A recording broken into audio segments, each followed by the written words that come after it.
형제는 비판의 대상이 아니라 사랑의 대상이다라는 제목으로 말씀을 전하겠습니다. 한 선교사가 파키스탄에 들어가서 선교를 하는데 그 현지인들을 보니까 너무 한심한 거예요. 그 더운 지방인데 이제 나무로 이렇게 집을 만들고 나뭇가지 같은 걸로 이렇게 덮었겠죠. 그리고 집 안에서 이제 그 식사를 만드는데 주로 카레를 해 먹잖아요. 카레를 끓이는데 보니까 이렇게 돌을 한 3개 놓고 그 위에 이제 솥을 놓고 불로 이제 떼는데 그 불에 솥똥을 집어넣는 거예요. 그 솥똥이 이제 발열하게 하잖아요. 그리고 막 입으로 후 불면서 그렇게 카레를 끓이는 거예요. 그럼 더 맛있는 모양입니다. 그러니까 연기가 그냥 가득하고 그 연기 때문에 여성들이 대부분 눈이 빨갛게 그리고 충혈되어 있고 눈병을 그렇게 앓더라는 거예요. 그 광경을 본 선교사가 마음속에 얼마나 한심하다고 생각했겠습니까? 참 한심하다, 너무 미개하다, 불쌍하다, 그런 생각이 드는 거죠. 그래서 이들을 어떻게 도와줄까 해서 그 양철로 이렇게 둘둘 말아가지고 한 2m를 만들어가지고 그걸로 굴뚝을 그렇게 하라고 그랬어요. 그랬더니 이제 집집마다 굴뚝을 만드니까 연기가 나가잖아요. 연기가 나가니까 눈병이 이제 없어진 거죠. 거기까지 좋았는데 2달 후에 보니까 집들이 폭삭 다 내려앉는 거예요. 원인이 뭔가 조사해 봤더니 그 지방에 불개미가 있는데 그 불개미들이 산 나무는 갉아먹질 않는데 죽은 나무는 다 갉아먹는 거예요. 이제 소똥으로 연기가 나면 그 연기가 독하니까 불개미들이 다 도망가는데 연기가 나질 않으니까 불개미들이 다시 와가지고는 그 나무 뿌리를 다 갉아먹어가지고는 결국에는 집들이 폭삭 그렇게 내려앉았다라는 거예요. 그제서야 선교사가 자신이 그렇게 현지인들을 판단하고 미개하다고 하고 참 어리석다고 그렇게 비판한 것을 회개했다, 그런 얘기를 제가 책에서 봤습니다. 어쩌면 저는 이 선교사가 했던 실수를 저도 한다고 생각을 해요. 우리도 이와 유사한 그런 실수를 참 많이 하지 않습니까? 그 실수가 뭐냐면 남을 함부로 판단하는 거예요. 우리 다 판단의 명수들이죠. 판단의 달인들이 아닙니까? 판단의 구단들. 특별히 예수 믿는 사람들은요, 다 성경을 그렇게 잘 알아요. 율법을 아니까 얼마나 눈에 다른 사람이 잘못한 게 잘 드러나는지 몰라요. 그게 그렇게 눈에 들어와요. 그러니까 형제를 비판하고 형제를 정죄하고 형제를 욕하고 그것이 마치 일상인 것처럼 생각이 되지는 거죠. 여러분, 예수님께서는 이 비판하는 것을 금하세요. 우리가 산상수훈을 보고 있는데 예수님께서 오늘 본문 7장 1절에 보니까 비판을 받지 아니하려거든 비판하지 말라, 그렇게 말씀을 하고 있습니다. 여러분, 비판이라는 것이 2가지인데 긍정적인 의미의 비판이 있고 부정적인 의미의 비판이 있어요. 긍정적인 의미의 비판은 비평이라고 보통 얘기를 합니다. 그래서 분석하고 평가하고 비평하는 것이 긍정적인 의미의 비판입니다. 주로 이제 학문할 때 그렇게 얘기하잖아요. 학문에서 크리티시즘이라는 거는 그거는 어떠한 근거를 가지고 분석하는 것이고 그것을 판단하는 거예요. 그런 의미에서 좋은 의미입니다. 좋은 차원의 비판입니다. 그러나 오늘 예수님께서 말씀하시는 비판하지 말라고 했을 때 비판이라는 것은 부정적인 차원의 비판이에요. 무엇입니까? 사람이나 특별히 사물에 대해서 비난하고 정죄하는데 주로 사람에 대해서 정죄하는 거예요. 그 사람이 잘못됐다고 하고 그 사람을 내 생각과 기준에 의해서 그냥 딱 단정해 버리는 거예요. 이게 우리 가운데 있는 거죠. 참 비판을 우리가 잘합니다. 심지어는 욕을 하고 뒤에서 수근덕거립니다. 정죄를 합니다. 보복까지 하는 것이 오늘 본문에서 말하는 비판입니다. 예수님께서 비판하지 말라라는 것, 이것은 얼마나 이것이 큰 죄라는 걸 깨달으라는 것을 말씀하시는 거예요. 왜 우리가 비판하지 말아야 됩니까? 2절에 보니까 너희가 비판하는 그 비판으로 너희가 비판을 받을 것이기 때문이라 그렇게 말씀하세요. 너희가 헤아리는 그 헤아림으로 너희가 헤아림을 받을 것이기 때문에 비판하고 헤아리지 말라고 말씀하시는 것입니다. 성경은 사람이 사람을 판단하는 것을 금합니다. 그걸 굉장히 큰 죄로 여겨요. 로마서 2장 1절에서 사도 바울이 그러므로 남을 판단하는 사람아 누구를 막론하고 내가 핑계하지 못할 것은 남을 판단하는 것으로 내가 너를 정죄함이니 판단하는 내가 같은 일을 행함이니라 그렇게 말씀하고 있죠. 판단하지 말래요. 판단하면 너도 판단을 받을 것이다.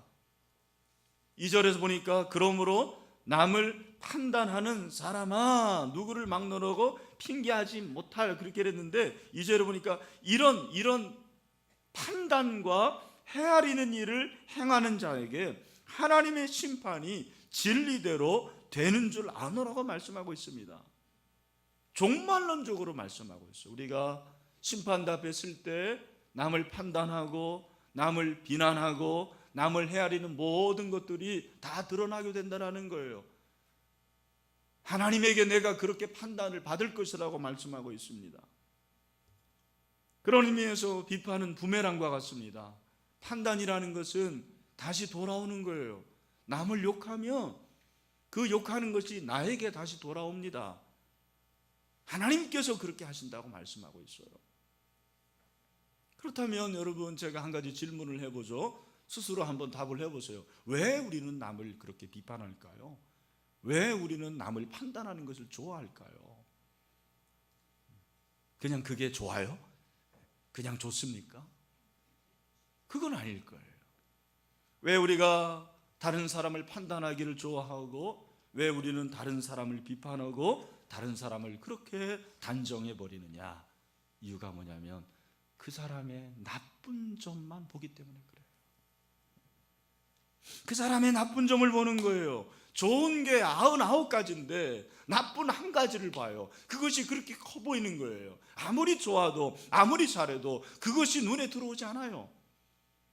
잘못하는 게 들어오는 거예요. 부부의 관계도 그렇고 그리고 신앙생활도 마찬가지고. 여러분 우리가 이런 눈을 범할 때가 얼마나 많은지 모릅니다.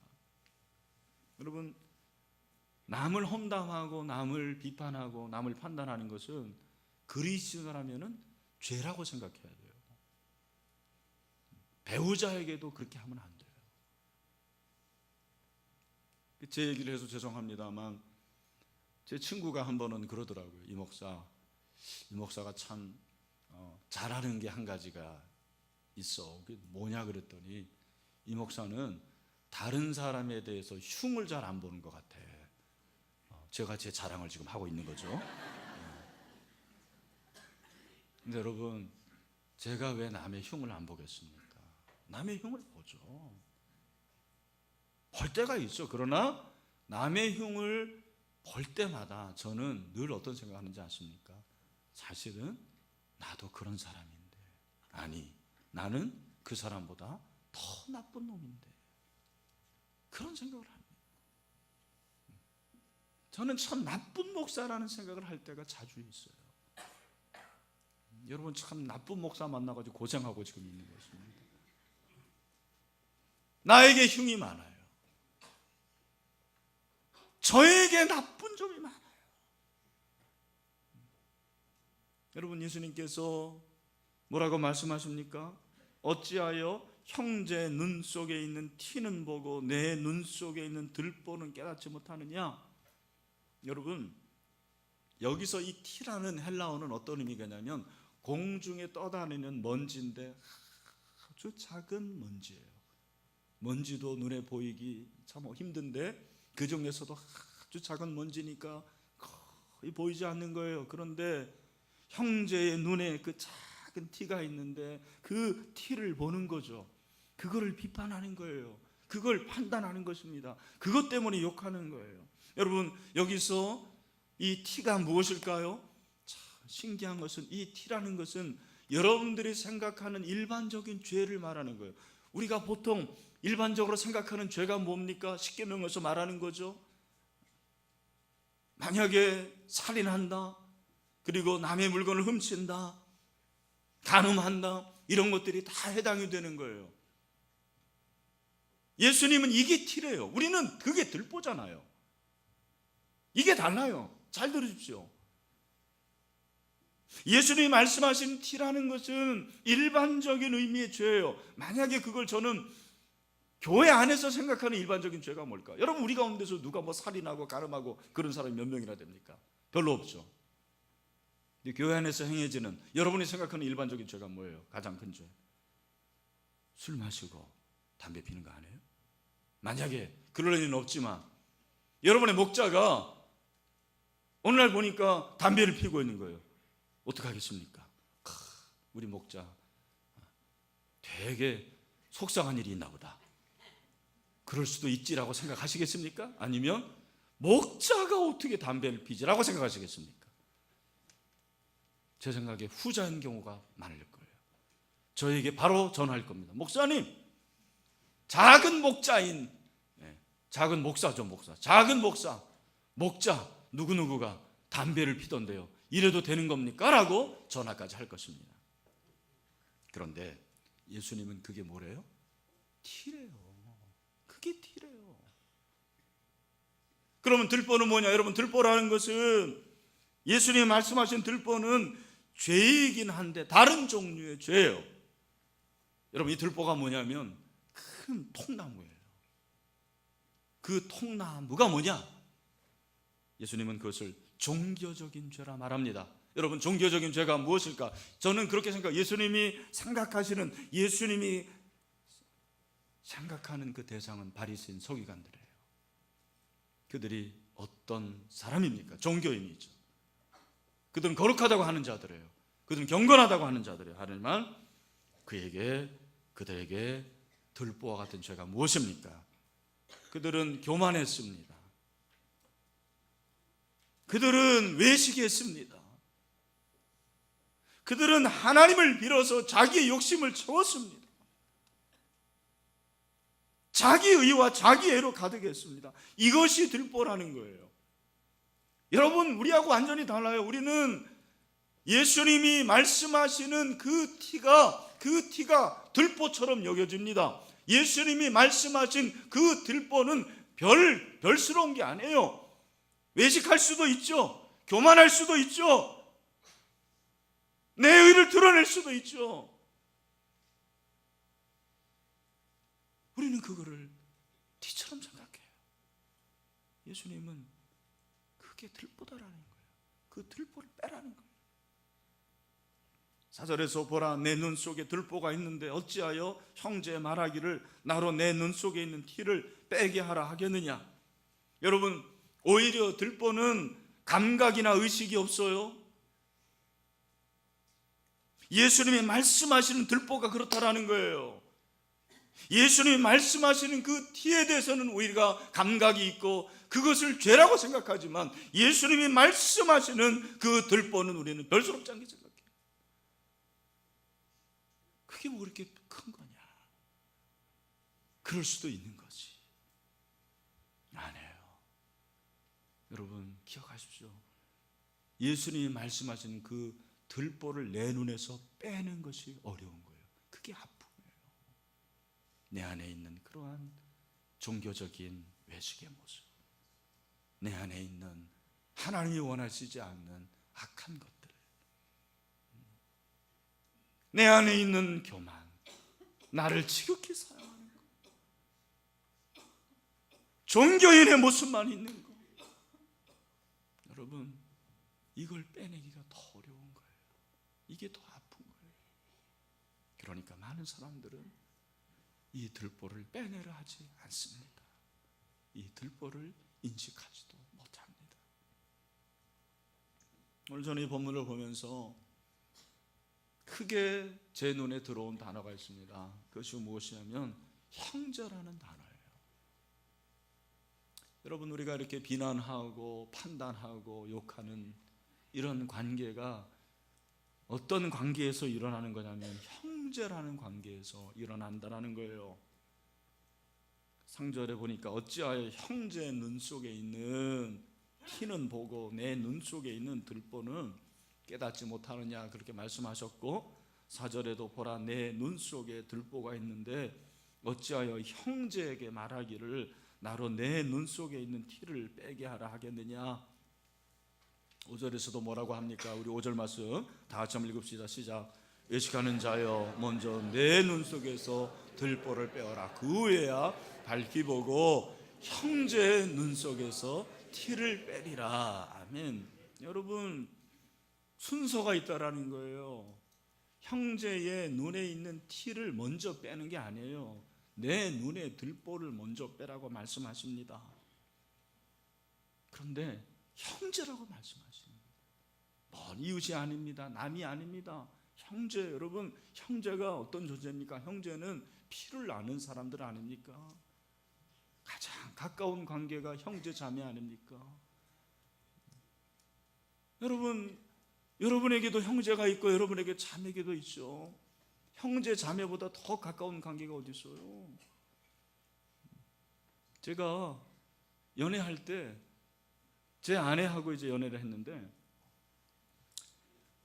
저는 제 아내를 부르는 호칭이 있었고, 그리고 제 아내가 저를 부르는 호칭이 있었어요. 제 아내는 저를 어떻게 불렀을까요? 네. 형제님이라고 대답할 줄 알았어요. 제 아내는 저를 전도사님이라고 그랬어요. 왜냐하면 전도사 때 제가 연애했거든요. 그럼 저는 제 아내를 뭐라고 불렀을까요? 네, 그건 잘 아시네요. 은실 자매님. 얼마나 홀리하게 그렇게 했는지 모르겠어요. 지금 생각해 보면은 이 단어처럼 더 가까운 단어가 있을까? 그런 생각을 해봐요. 형제 자매가 결국에는 부부가 된 거예요. 네. 성경에서 말하는 형제는 어떤 존재입니까? 가장 가깝다는 그 정도에서 끝나는 게 아니에요. 성경이 말하는 형제는 내가 그 사람을 위해 희생할 수 있는 대상이 형제예요.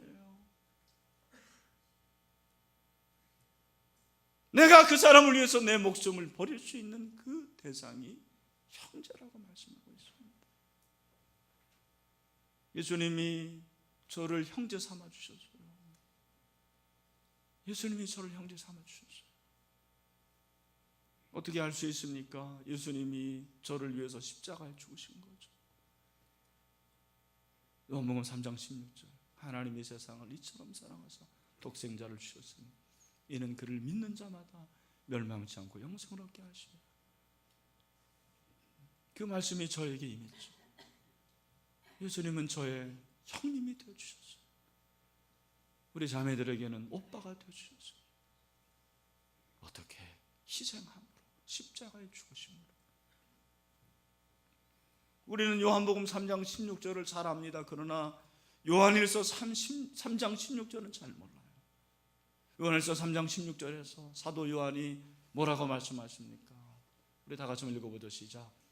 그가 우리를 위하여 목숨을 버리셨으니 우리가 이로써 사랑을 알고, 그 다음에 우리도 형제들을 위하여 뭐를 버리는 게 마땅하다? 목숨을 버리는 것이 마땅하니라. 아멘. 그가 우리를 위하여 목숨을 버리셨으니, 그 말은 그가 우리의 형제가 되어주셨으니 그런 말이에요. 예수님이 나의 형제가 되어주신 거죠. 예수님이 내 형제가 되어주셔서 예수님의 목숨을 버렸었습니다. 그러므로 너희가 이 사랑을 알았으면 형제를 위해서 목숨을 버리는 것이 마땅하다 말씀하십니다. 그런데 우리는 어떻습니까? 형제를 위해서 목숨을 버리기는커녕 형제를 거들떠 보지도 않습니다. 참 보면은 강아지 새끼한테는 그렇게 잘하면서도요, 형제라고 하는 사람에게는 거들떠 보지도 않고 관심도 갖지 않고 얼굴도 보려 하지 않고, 이것이 오늘 우리의 모습 아닙니까? 여러분, 우리가 분명히 기억해야 돼요. 오늘 말씀을 통해서 제가 깨달은 것은 형제라는 것은 비판의 대상이 아니구나. 형제를 욕하고 형제를 비난하고 막 씹는다고 그러잖아요. 씹으라고 형제를 준 게 아니에요. 여러분, 형제는 사랑하라고 준 줄로 믿습니다. 따라합시다. 형제는 비판의 대상이 아니라 사랑의 대상이다. 할렐루야. 여러분, 우리가 어떻게 형제를 비판의 대상이 아니라 사랑의 대상으로 그렇게 대할 수가 있을까? 오늘 저는 두 가지를 적용합니다. 첫 번째, 사랑으로 비판하시길 바랍니다. 여러분, 사랑이라는 것은 여러 가지 정의할 수가 있지만 사랑이라는 것은 시각이 바뀌는 거 아니에요? 사랑은 시각이 바뀌는 거예요. 남자와 여자가 이렇게 친구였는데 어느 날 그 친구가 여성으로 보이기 시작해요. 남성으로 보이기 시작해요. 그럼 그때부터 뭐가 이루어지는 거예요? 네. 이때는 로맨스라고 그러는 거예요. 사랑이라고 하지 않고 로맨스가 이루어지는 거예요. 시각이 바뀌는 거예요. 여러분, 하나님이 우리를 보는 시각이 완전히 바뀐 거죠. 우리는 죄인인데 죄인인 우리를 하나님이 의인으로 보신 거예요. 죄인은 우리를 하나님의 자녀로 보신 거예요. 이게 사랑이죠. 이보다 더 큰 사랑이 어디 있습니까? 우리는 내 시각을 바꾸려 하지 않아요. 내 판단력을 100% 신뢰합니다. 한번 정죄하면 끝까지 가요. 한번 나쁜 놈이라고 찍으면 끝까지 가는 거예요. 변화 여지를 두지 않습니다. 저는 예수 믿는 사람은 그래서는 안 된다고 생각해요. 예수 믿는 사람들은 내 눈에 흙이 들어오기 전 이런 말 하면 안 돼요. 여러분, 우리는 성령이 임하면 변화되는 줄로 믿습니다. 비판을 위한 비판은 미워서 하는 거예요. 그러나 사랑으로 비판할 수 있으면 얼마나 좋을까? 사랑으로 비판할 수 있으면 얼마나 좋을까? 그런 의미에서 성경은 우리에게 그러한 걸 말씀하고 있죠.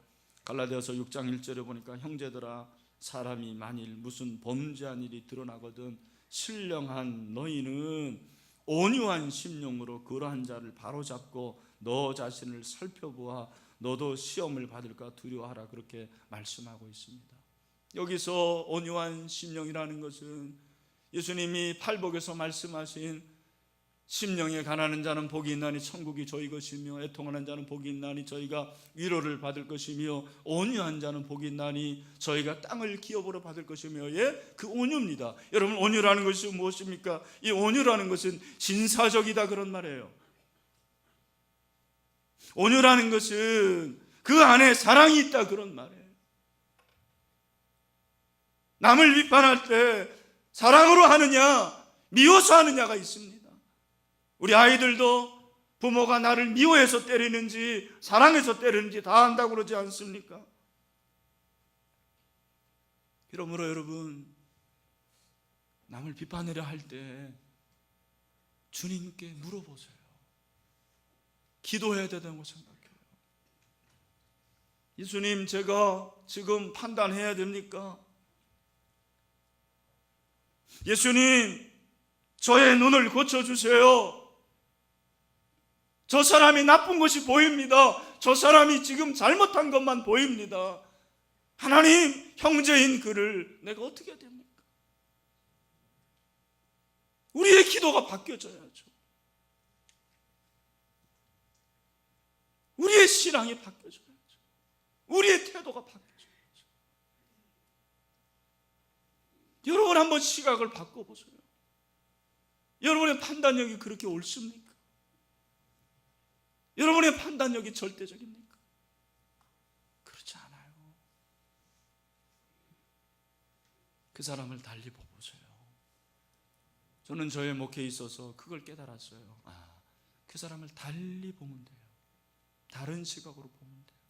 그럼 다 이유가 있고 사정이 있고 아픔이 다 있어요. 저는 그게 사랑이라고 생각해요. 사랑이 그렇게 어려운 거 아닙니다. 여러분의 시각만 바꾸면 되는 거예요. 남편을 보는 시각, 아내를 보는 시각, 목자를 보는 시각, 그 미운 사람을 보는 시각, 담임 목사를 보는 시각. 여러분, 그 시각이 바뀌어지는 그런 은혜가 있게 되기를 간절히 소원합니다. 또 한 가지, 우리가 형제를 비판의 대상이 아니고 사랑의 대상으로 보려면 어떻게 해야 되느냐? 한쪽 눈을 감고 한쪽 귀를 닫으세요. 여러분, 우리가 비판하지 말라고 그랬는데 왜 비판하냐면 다른 사람이 나를 비판하기 때문에 그렇습니다. 그렇죠? 다른 사람이 까닭없이 나를 비판하고 나를 판단하고 나를 욕하면 지렁이도 밟으면 꿈틀한다고 하는데 나도 비판하죠. 나도 판단합니다. 여러분, 내가 비판하지 않으려면 사실은 다른 사람이 나에게 좋은 말 하면 비판하지 않아요. 본의 아니게 남의 판단을 받고 남의 비판을 받습니다. 그럴 때 성경은 어떻게 하라고 합니까? 예수님께서 말씀하시는 게 뭐예요? 하나님의 음성이 무엇입니까? 분도서 7장 21절을 저는 여러분에게 소개하고 싶습니다. 우리 말씀을 다 같이 한번, 우리 비전홀에서도 또 영화버실에서 우리 3층에서도 다 같이 한번 읽었으면 좋겠어요. 시작. 또한 사람들이 하는 모든 일에 내 마음을 두지 말라. 사람들이 하는 모든 말에 어떻게 하라고요? 네 마음을 두지 말라라는 거예요. 여러분, 다른 사람이 나에 대해서 욕을 하고 나를 판단하고 나를 정죄할 때 자연히 귀가 열립니다. 그것이 신경이 쓰여요. 네, 그럴 때 그냥 한쪽 귀를 닫아버리세요. 한쪽 귀를 닫으세요. 그리고 한쪽 눈을 감으세요. 이건 스펄전 목사님이 하신 말씀이에요. 목회 초년생들에게 그런 말을 하셨더라고요. 너희들이 목회지에 갔는데 성도들이 엄청난 싸움을 하고 그렇게 가십을 하고 소문을 퍼뜨리고 그럴 때 그런 거에 부안해동하지 말아라. 간섭하지 마라. 그냥 한 눈을 감아라. 한 귀를 닫아봐라. 제가 그 설교를 들으면서 맞구나, 그런 생각을 했어요. 여러분, 다른 사람이 나를 비난하고 나를 판단하고 나를 욕하고 할 때, 나를 오해할 때 나도 그렇게 똑같이 하고 싶어요. 그게 우리의 심정, 그것이 우리의 본성입니다. 그러면 나도 똑같은 사람이 되는 거예요. 나도 비판하게 되는 것입니다. 제가 금주에 우리 선배 목사님 한 분을 만났는데 여러분들이 이름 석자만 되면은 알만한 사람입니다. 참 큰 교회를 일으켰고 이제 은퇴를 앞두고 있습니다. 그 목사님이 저에게 이제 간증을 하나 해주시는 거예요. 교회를 개척하고 예수를 믿게 된 그 개척 멤버들 중에 장로님이 되신 분이 있어요. 그러니까 이분은 정말 인간적으로 보면은 완전히 그냥 어떻게 보면은 절망적인 사람인데 전도를 해가지고 예수를 믿은 거예요. 그러니까 그분의 지난 과오를 다 목사님이 아는 거예요. 그래서 그런지 장로가 되면서부터는 목사님을 그렇게 힘들게 하더라는 거예요. 막 뒤에서 욕을 하고 판단하고 사사건건 반대하고 그러더니 이제는 완전히 정면에서 찾아와가지고 목사님 이렇게 하면 안 됩니다. 목사님이 잘못하는 겁니다. 견딜 수가 없더래요. 목사님이 참 이것 때문에 기도도 많이 하고 어떻게 해야 되느냐. 근데 어느 날 책을 읽었는데 그 책 맨 마지막 그 부분에 저자가 그런 글을 썼더래요. 나보다 못하고 나보다 부족한 사람, 그 사람을 내가 진정으로 섬기는 것이 헌신이다. 그렇구나. 내가 목회에 헌신하는 것이, 복음에 헌신하는 것이 다른 것이 아니고 이분을 내가 섬기는 것, 이분이 나에 대해서 욕하고 비난하고 해도 내가 그냥 다 참고 견디는 것, 그것이 헌신이구나라는 그런 마음을 하나님 주시더라고요.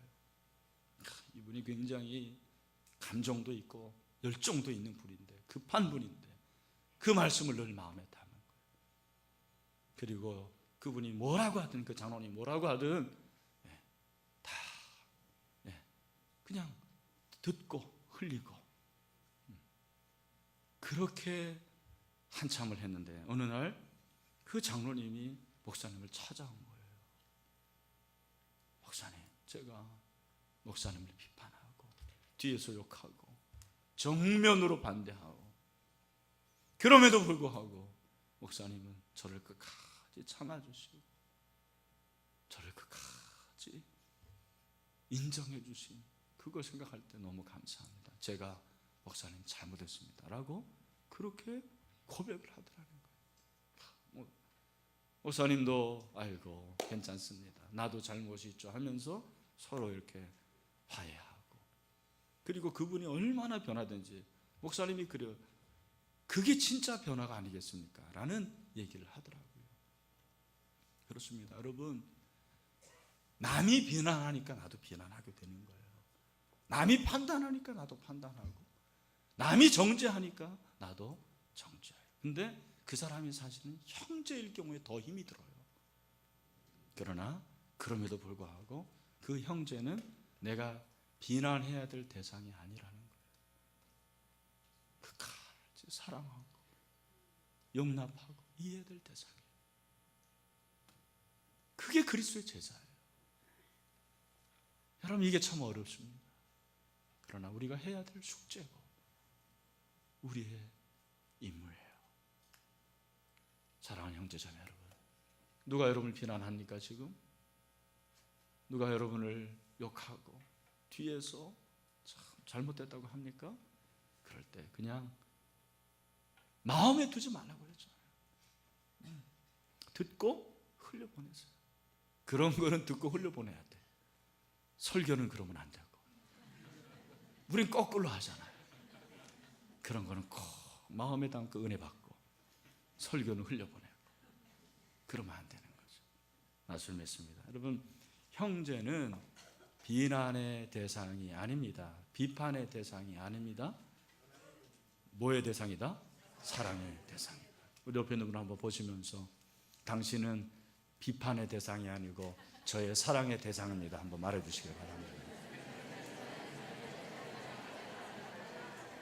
아멘. 그렇게 될 줄로 믿습니다. 기도하겠습니다. 좋으신 하나님 아버지, 그렇습니다. 형제는 비난을 하고 비판할 대상이 아니고 그를 위해서 목숨까지 내어야 될 대상임을 오늘 하나님 말씀하십니다. 이 말씀이 너무 어렵습니다. 우리 인간의 본성으로는 도저히 할 수가 없습니다. 자신도 없습니다. 능력도 없습니다. 주의 은혜를 베풀어 주시옵소서. 은혜를 베풀어 주시옵소서. 우리가 변화되기를 원합니다. 주님, 주님이 우리를 형제 삼으셔서 대속의 제물로 헌신하셨듯이 우리도 끝까지 헌신하겠습니다. 그렇게 은혜를 베풀어 주시옵소서. 하나님, 올해가 다 가기 전에 그러한 관계들이 회복되게 하여 주시옵시고, 하나님, 그러한 관계들이 정상화될 수 있도록 주여 도와 주시옵소서. 진정한 형제가 되기를 원합니다. 진정한 자매가 되게 하여 주시옵시고, 진정한 가족이 되게 하여 주시옵소서. 예수님의 이름으로 기도하옵나이다. 아멘. 할렐루야. 우리 다 같이 일어나겠습니다. 우리 마지막으로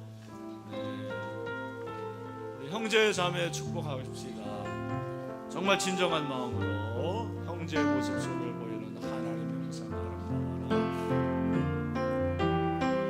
형제의 모습 속에 보이는 하나님의 형상, 하나님 형상 아름다워라. 존귀한 주의 자녀 됐으니 사랑하면서. 자매의 모습 속에 보이는 옆에 있는 분들 한번 자매들 보시면서 자매의 모습 속에 보이는 하나님의 형상, 하나님 형상 아름다워라.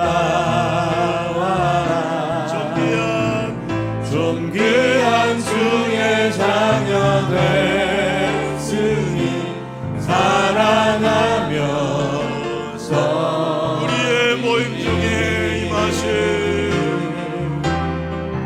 우리의 모임 중에 임하신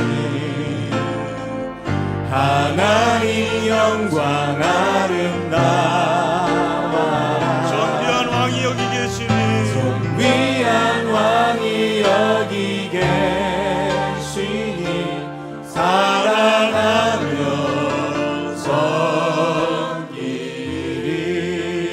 섬기리. 우리 한번 1, 2분 기도했으면 좋겠어요. 여러분, 말씀을 들었는데 그 말씀을 꼭 실천하십시오. 올해가 다 가기 전에 하나님, 나를 비난하고 비판하는 그분, 오히려 그분을 내가 용납하기를 원합니다. 또 제가 누구를 이렇게 비난하려 할 때, 정죄하려 할 때 온유한 마음을 주시고 정말 시각이 바뀌어지는 그런 변화가 일어나기를 원합니다. 정말 그런 변화가 있었으면 좋겠어요. 성령께서 함께 해주셔야 됩니다. 이 시간 그 성령의 은혜를 사모하는 마음으로 함께 기도하도록 하겠습니다. 하나님 아버지, 우리 사랑하는 형제 자매 모든 공동체 가운데 기름 부으시기 원합니다. 아버지 하나님, 비판하지 말라고 했습니다. 우리가 꼭 비판하려 할 때 온유한 마음으로 하게 하시옵소서. 우리의 시각이 바뀌어지며 정말 그를 사랑하는 마음으로 비판하고 그를 하나님이여 다시 한번 잡을 수 있도록 하시기를 원합니다. 또 남이 나를 비판하려 할 때, 하나님 또 비판할 때도 주님 우리의 귀를 닫게 하시고 눈을 닫게 하시고 그 마음을 하나님께서 만져주시기를 원합니다. 우리의 마음을 거기에 두지 않도록 하시고 주님의 마음을 가질 수 있도록 주여 도와주시기 원합니다. 성령 하나님, 올 한 해가 가기 전에 하나님, 우리 모든 불화의 관계가 화목이 되고 사랑이 되며 이해가 되며 용납이 되며 주님이 원하시는 아름다운 역사가 나타날 수 있도록 기름 부어 주시옵소서. 예수님의 이름으로 기도하옵나이다. 아멘. 이제는 우리 한 사람 한 사람을 형제 삼아 주시고 십자가에서 피 흘려 죽음으로 우리를 구원하시고 우리에게 그 사랑을 보여주신 예수 그리스도의 그 은혜와 하나님 아버지의 그 놀라우신 사랑과 성령님의 교통하심, 또 그렇게 하심의 능력이 형제가 비판의 대상이 아니고 사랑의 대상임을 알아 그를 위해서 목숨까지 바치겠다라고 그렇게 결단하고 어떠한 비난과 비판 가운데서도 끝까지 사랑하고 용납하며 이해하기를 원하는 모든 성도들 가운데 우리의 관계와 공동체 가운데 영원토록 함께 하시기를 간절히 축원하옵나이다. 아멘.